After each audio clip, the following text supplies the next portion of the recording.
Hello, I'm continuing to analyze chess in movies and other works of art. By popular demand, strangely, the topic of today's video is kitty cats, specifically, episode Chessmates. Yes, you got me. I want the chaos from that video to continue, analyzing a kid's cartoon again. But, well, just you wait. And Gogoriki are rather made for 10-year-olds, and you can expect something here. Kitty cats, on the other hand. Yeah, this channel is turning into a circus, but you never know. Maybe Kitty Cats is gonna amaze us with good chess. Are you serious? Well, I'm not. We see Pudding presented as a good chess player. Not really, Pudding. It's boring playing with you because you always win. The cats try to find someone to play with, and they find one. In the first game, Cupcake is playing white, and Pudding is playing black. We'll look at the moves. The first friend to agree to play chess with Pudding was Cupcake.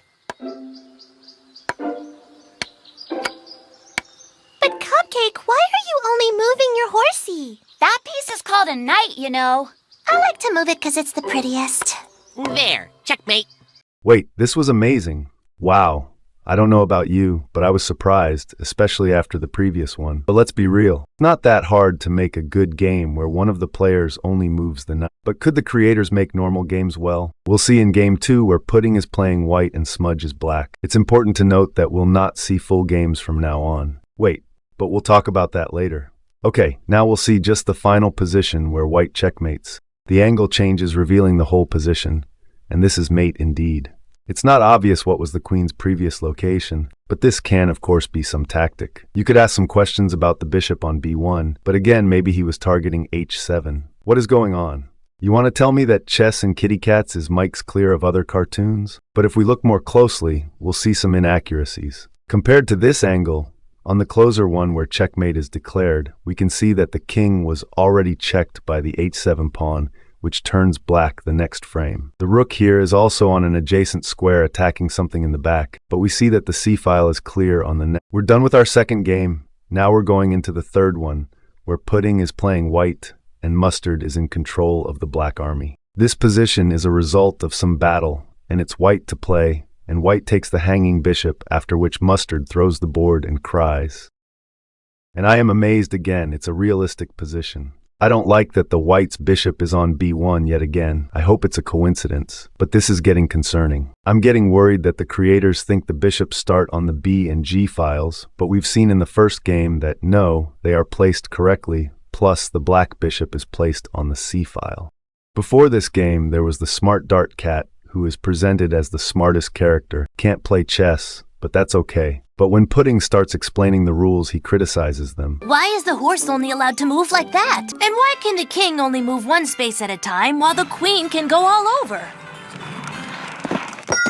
This really reminds me of Elon Musk's tweet. The game between Pudding and his father ends with the fool's mate. So f3, e5, g4, and queen 8 mate. The final game is the main one. Pudding against his mom, who won all of those trophies. The game lasted about 65 minutes. It was very tight, but wasn't shown on the screen until the very end where Pudding's queen gets taken with mate. We see the position on the screen, and am I the only one who gets deja vu? I feel like I've been here before, seeing this exact position. Okay, whatever. I hope there were some sacrifices, but obviously, the knights needed to come a long way. I think that black sacrificed a queen on g5, Pudding took it, and it became mate. Now for the bonus part, bishop on b1 is really Pudding's flair here. And it's not out of nowhere either. When the bishop is kicked in the Ruy Lopez, sometimes you want to place it on b1 for a kingside attack. The variant I'm showing is absolutely dumb, but the ideas of bishop b1 are to get it on this strong diagonal. Also, in the very end of the episode, Dad bakes this cake for the family, which is pure comedy. Remember, he was fool mated. Here, if black's king is in center, it's double check pawn mate, and if the king is on c4, then after black takes with the bishop and queen on b3, white queen mates. But black actually had a brilliant move to save the game. Pudding has found it. Check. Bang, mate.